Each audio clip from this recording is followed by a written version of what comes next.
இல்லை, அடிப்படையில் தமிழ்நாடு முழுக்க மக்கள் வந்து திமுக தலைமையிலான மதசார்பற்ற கூட்டணிக்கு வந்து வாக்களிக்க தயாராகிட்டாங்க. பிரச்சாரப்போ வாக்கு தேதி வைங்க, 23ஆம் தேதி நாங்கள் வந்து வாக்களித்து அமோக வெற்றி திராவிட முன்னேற்ற கழகத்துக்கும் தமிழ்நாட்டு முதல்வருக்கும் வழங்க இருக்கிறாங்க.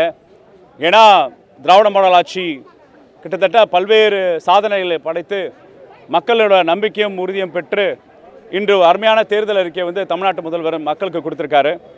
பல்வேறு பன்முகத்தன்மையோட பல்வேறு இளைஞர்கள், முக்கியமாக பெண்கள், முதியோர்களுக்கு அனைவருக்குமான ஆட்சி, எல்லாருக்குமான ஆட்சி, பரவலாக்கப்பட்ட வளர்ச்சி என்று தமிழ்நாட்டை வந்து 11.19% விழுக்காடு வந்து வளர்ச்சி பாதையில் நம்பர் 1 சூப்பர் செட்டாக உருவாக்கிட்டார் நம் தமிழ்நாட்டு முதல்வர்.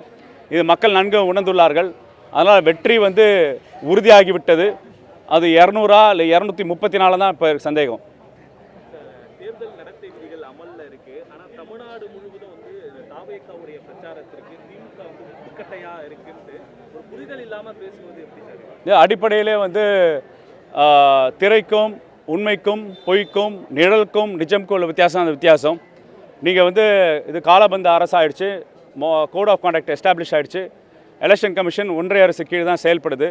அப்போ தொடர்ச்சியாக திமுக தான் காரணம் என்பது சொல்கிறது என்னென்னா, ஆமாம், தமிழ்நாடு முன்னேற்றத்துக்கு திமுக தான் காரணம், தமிழ்நாடோட வளர்ச்சிக்கு திமுக தான் காரணம், தமிழ்நாடு நம்பர் 1 ஸ்டேட் ஆகிறதுக்கு திமுக தான் காரணம், தமிழ்நாடு சாமானிய மக்களை சமூக பொருளாதாரத்தை உயர்த்ததுக்கு திமுக தான் காரணம். திமுக தேர்தல் அறிக்கை கதாநாயகன் அல்ல, அது ஒரு காமெடியன் அப்படின்ட்டு அன்புமணி அது அவர் கண்ணாடி பார்த்து அவர் சொல்ல வேண்டிய செய்தியாக இருக்கலாம். ஏன்னா தேர்தல் அறிக்கை என்று அவர் காமெடியன் சொல்லுறது கொச்சப்படுத்துவது வந்து தமிழ்நாட்டு மக்களை கொச்சைப்படுத்துவது மாதிரி. ஏனென்றால் திமுக தேர்தல் அறிக்கை வந்து நாங்கள் செயற்கை நுண்ணறிவு மூலம் கிட்டத்தட்ட 15 லட்சம் பேர் எங்களோட கோரிக்கைகளை வந்து கொடுத்தாங்க.